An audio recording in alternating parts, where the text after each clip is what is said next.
Oke, assalamualaikum warahmatullahi wabarakatuh. Yang terhormat ada Abi Hanif dan Umi selaku pengasuh pondok pesantren Super Kamala Bani Fida.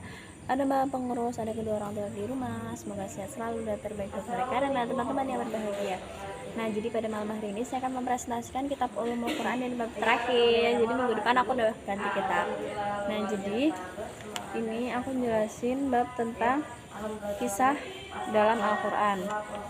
Jadi langsung aja ya ke pengertian. Jadi memiliki banyak pengertian.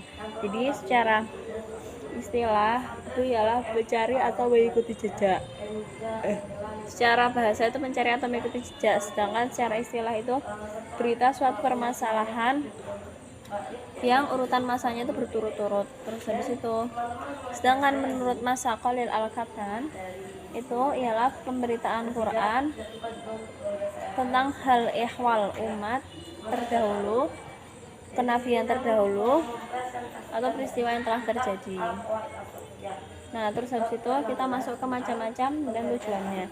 Nah, jadi macam-macamnya itu Mana Khalil Al-Katan membagi menjadi 3. Yang pertama itu ada kisah para nabi yang biasanya berisi tentang dakwah, mujizat-mujizatnya, terus itu apa saja yang dihadapi dalam berdakwah, kayak gitu. Pokoknya yang dialami sama nabi.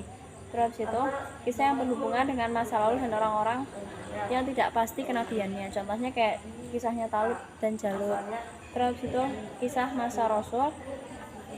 Kayak contohnya kayak perang Badar, perang Uhud, kayak gitu.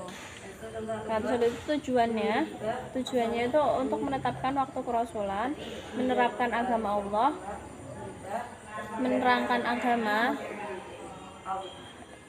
yang hanya ada satu Tuhan, Tuhan Yang Maha Esa.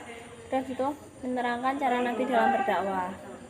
Nah, terus habis itu kita masuk ke urgensinya. Jadi urgensinya itu menjelaskan asas dakwah. Terus habis itu meneguhkan hati Rasul, membenarkan nabi yang terdahulu, terus habis itu menampakkan kebenaran nabi, kebohongan ahli kitab dengan hujjah, terus habis itu penerangannya, terus habis itu kisah yang berbentuk sastra yang menarik pendengar. Terus habis itu kita masuk ke hikmah-hikmahnya. Jadi hikmahnya itu menjelaskan sisi balaghah Quran dalam tingkatan yang paling tinggi. Terus habis itu menunjukkan mukjizat Quran. Terus habis itu memberi perhatian yang besar terhadap kisah agar pesannya itu melekat dalam jiwa. Terus habis itu perbedaan tujuan yang karena itu kisah itu diungkapkan.